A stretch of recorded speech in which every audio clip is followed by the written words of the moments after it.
I love humans. All the same patterns and things that are there. Hey everybody, this is episode 8 of Casually Obsessed, and wow, you won't believe just how petty of a person I am until after you finish watching this episode. If you're wondering why I haven't done an episode of Casually Obsessed since August, it's because I've been really putting this episode off because Oxygen is an episode that I just can't stand. Now, the context. This was an episode I was really looking forward to watch. Series 8 is my favorite series of Doctor Who so far, and part of that is because of two stellar episodes written by Jamie Mathieson, Mummy on the Orient Express and Flatline. In Series 9, he co-wrote The Girl Who Died, which, I gotta be honest, is one of my least favorite episodes in Doctor Who, and I honestly couldn't tell the difference between Jamie's writing and Stephen Moffat's, to the point where it feels more like a Moffat blunder than a Jamie Mathieson episode. So, 2 out of 3 approval rating is still pretty good, but now it's more like 2 out of 4. There was a lot to get excited about for this episode. It's set in one of the coolest looking space stations in Doctor Who, the premise of the story is really neat, how you have a limited number of breaths while trapped in an airless void, and the rest is basically The Walking Dead. In space! Honestly, what's not to love? Well, if they stuck to just that, this episode would have easily been higher on the list. So what exactly is the problem? Well, the problem for me was that it was an episode where I couldn't put aside my own personal beliefs and enjoy the story. Usually I can, but in this case I couldn't. And this is the problem. The end point of capitalism. Bottom line, where human life has no value at all. Slap my salami, the guy's a commie.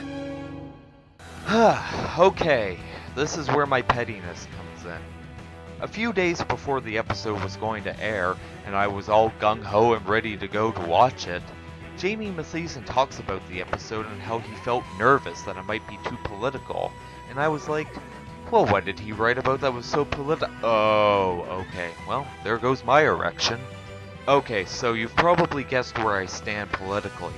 And for the time being, we're going to forget about the politics of the episode and just enjoy the episode for what it is, which should be the normal thing to do. So let's ignore the heavy-handed socialist propaganda and talk about the good things in this episode. So we start off the episode with a nice introductory narration by Peter Capaldi, and at this point I can say that Peter Capaldi has one of the nicest narration voices amongst people like Morgan Freeman. The idea of space itself being a threat and a danger is a really good concept. And like I said before, the idea of only having a limited number of breaths in your oxygen tanks before they run out is a perfect premise for a sci-fi horror story. And they lay it on real thick at the beginning of the victims of this capitalist pyramid scheme are basic, normal, everyday people just working and having a relatively normal life outside of work. With all that being said, when the first said victim ended her dialogue with wanting her partner to impregnate her, 2 thoughts went through my head. Oh, well, I guess she's going to be dead pretty soon. And, okay, so they're really trying to make us care about these people so we can be hit right in the feels. Normally, I love that kind of stuff, and I do here, but that whole speech was laying it on thicker than molasses. The setting, Chasm Forge, is one of the coolest space stations I've seen in Doctor Who. I love the design. I recently finished watching the second Doctor's era, and in that run there was the episode The Wheel in Space. And I could tell by the design of the spaceship's exterior and the designs in the interior that they were really going for a wheel in space vibe. And because the space station is so coolly designed, we get treated to some of the most visually interesting shots of the entire season. And these shots make good use for the moments of horror in the episode, and make good use of the phrase, "No one can hear you scream in space." The shot of the first 2 space zombies killing that woman was pretty freaky, and I loved how her buddy couldn't hear her cries for help because of a damaged radio link. and watching her helmet slowly float across the screen and implying her demise is easily one of my favorite scenes in the episode. And then after that, we got a scene of the 12th Doctor delivering another one of his signature lectures. And it is so like 12 to absently-minded go off on a tangent from talking about crop rotation to talking about how the vacuum of space explodes your lungs, swells any exposed skin, and boils your sweat and saliva. Remember, I love 12's era because it's the super duper dark era of New Who, and this shit is the reason why I still watch the show and why I've binged the entire series.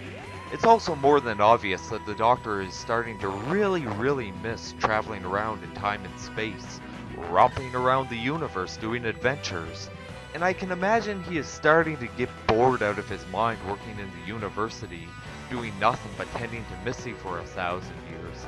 But it's more than just boredom.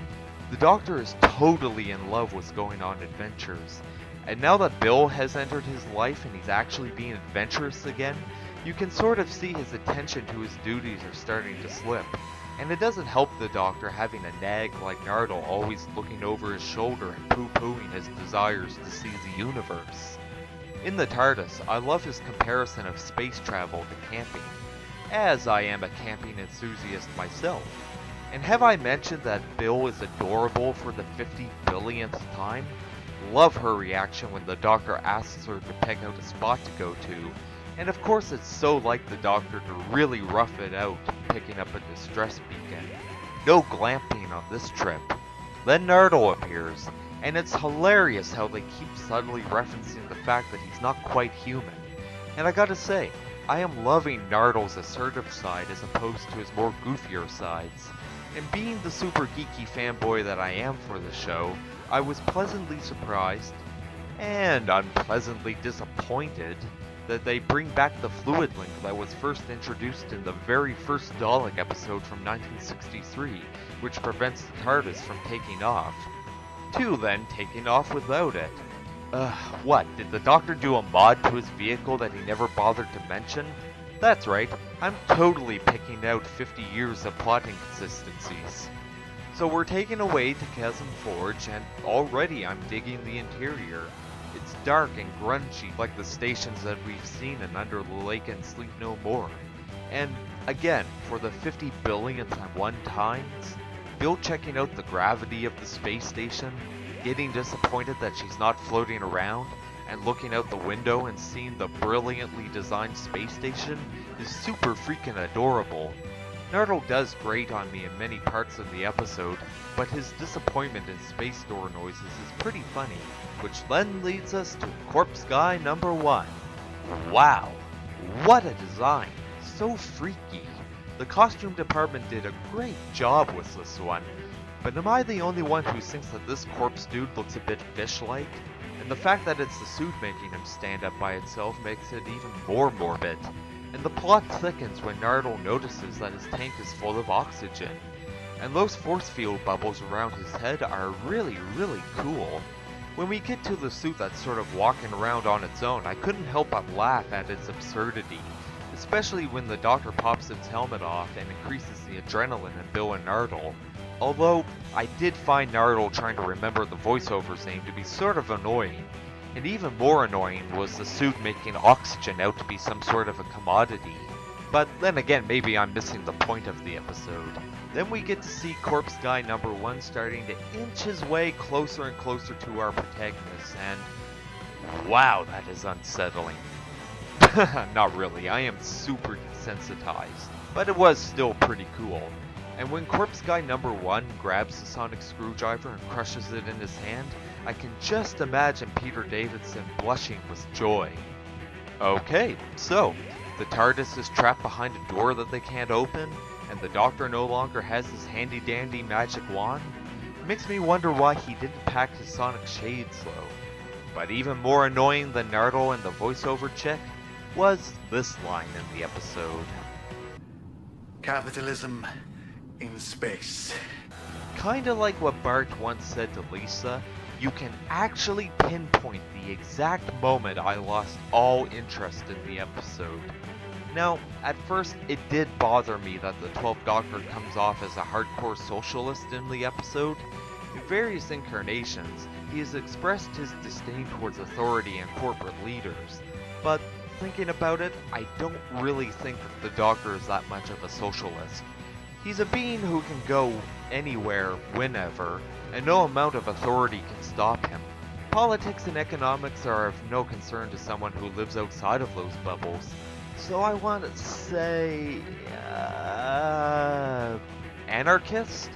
I can totally see the Doctor being an anarchist. One of the coolest scenes in the entire episode, and probably the most iconic scene in this episode, is the scene when Corpse Dudes 2 through 36 are on the outside of the space station. Man, what a cool shot! And when they get into the space station and come after the Doctor, Bill, and Nardole, it really boosts the tension, especially after Nardole's relax or die line. Then we get into the area with the rest of the survivors and... hang on, is that the blue guy from Time Lash? And... Bill is a racist now? Laying on the identity politics real thick, aren't you, BBC? And can you deliver a more cringy line than the Union is a myth? Well, yeah, but we gotta wait until we're old enough in time for that line. Also, the musician side of me is coming out again, but why are there speak-on connections in the suits? What, am I supposed to plug my bass head into the suit? Doesn't look much like a bass cabinet to me. Although a bass cabinet suit would be pretty cool, actually. After a relatively boring explanatory scene, we're shoved back into the action of the episode, and the scene where the corpse guy's breaking through and electrocuting some poor fuck was really cool. Then we get to one of the two most tense scenes in the episode, when Bill's suit starts malfunctioning. We've seen this scene in trailers leading up to the episode, but watching it play out with Bill slowly succumbing to the vacuum of space and slowly freeze was pretty intense. Especially when you're high as fuck on a sativa-dominant hybrid like I was when I first watched the episode. Following this was one of the most beautifully shot scenes in Series 10 so far, when they're outside of the space station and everything's all slowed down and muffled. This episode seriously could have been one of the best ever Classic Who episodes had it aired in the 60s. And then we see that Bill is A-OK. I don't think it's that much of a cop-out, but I just really like it when people die in Doctor Who. Not Bill, though. Glad to see that she's still alive and kicking. Well, maybe not kicking because of her suit malfunction, but then we see that the Doctor is blind. Ha ha ha! I'm the funniest guy on the internet. But in all seriousness, wow, the Doctor is blind now? That's really different. And he's still cracking jokes too. Guess he's feeling better. I know the Doctor is made out of tough stuff and he's been through worse situations than this, but man, you know a guy is tough when he comes out of a void only blind. So, no TARDIS, no Sonic, and blind as a bat. Talk about raising the stakes.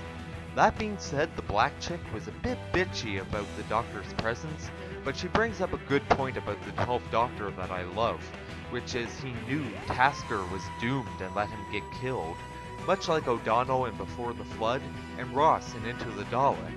And then we see the Time Lash alien dude get zapped by the suits. Awesome!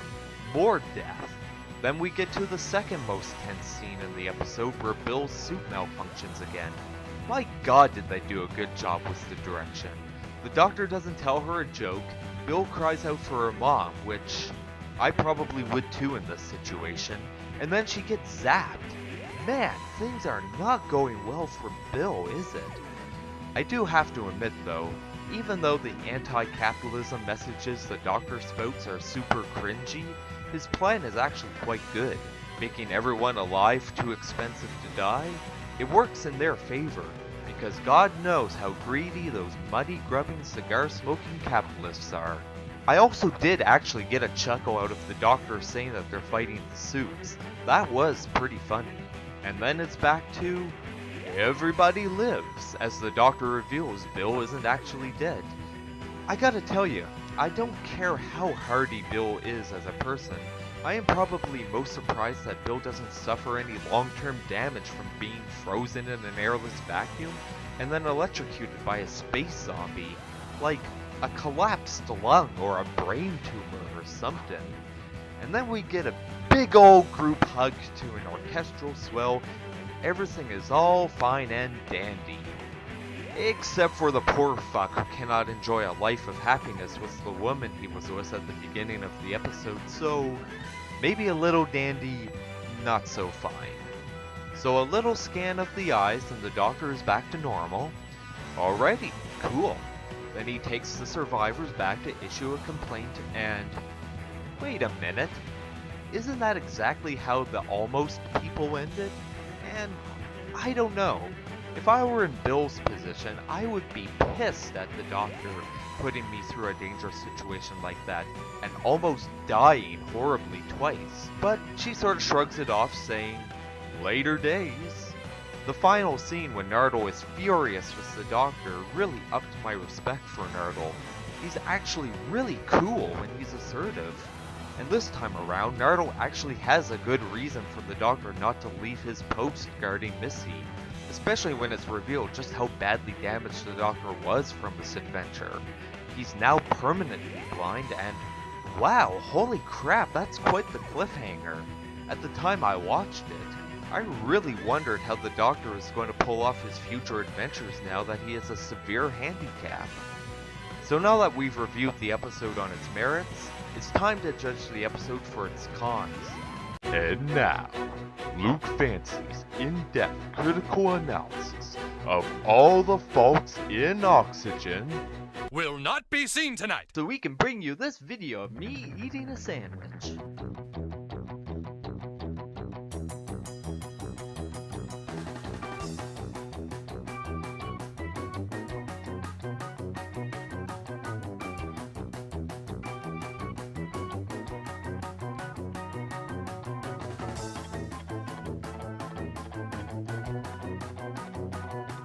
Okay, I can explain. I decided a while back that I wanted to do a short run of 2 to 3 videos after my reviews of Series 10, explaining my concerns of how social justice, political correctness, and identity politics, 3 forms of cultural Marxism that I am thoroughly against, have ruined Doctor Who in the last 2 seasons. And since I fucking love capitalism, I found this episode hard to swallow. I did have a rant prepared for this video, but I figured I would save my rant about Oxygen for later and include it in that run of videos.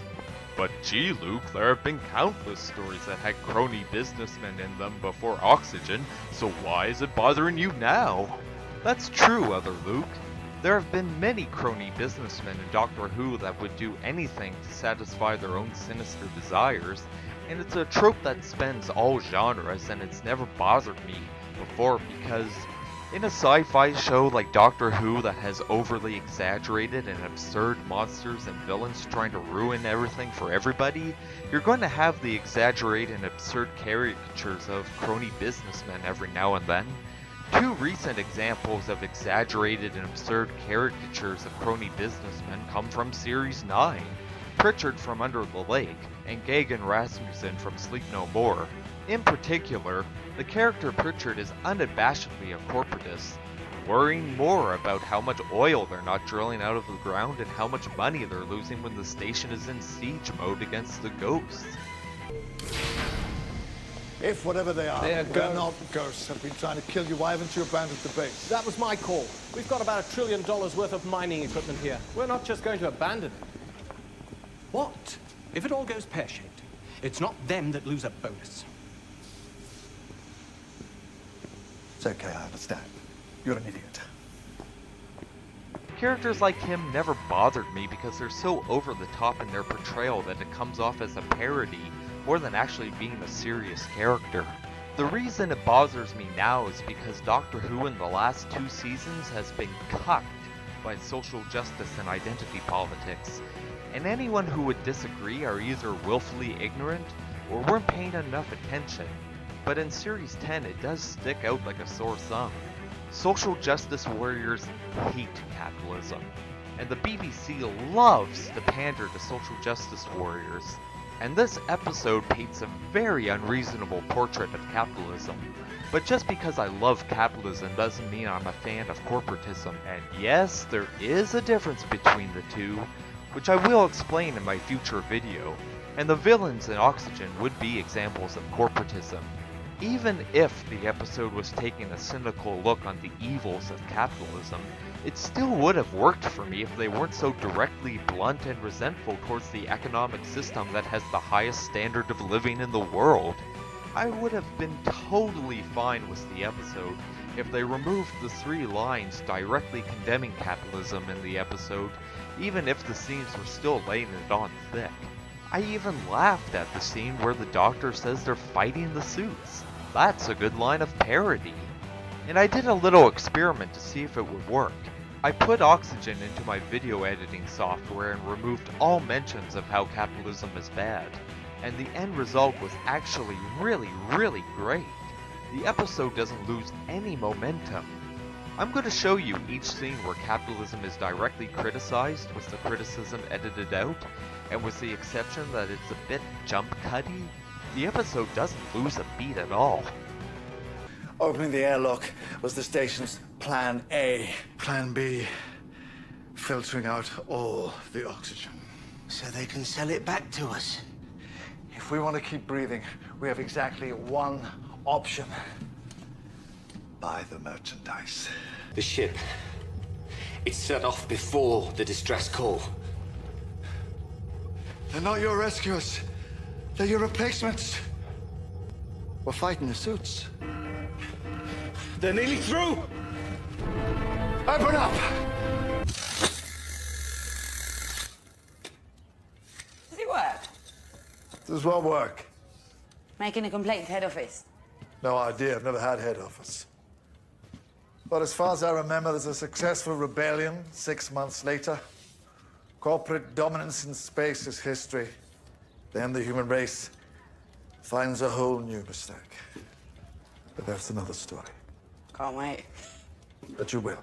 See, now if they did just that, I probably would place this episode in the top 5 episodes of the season.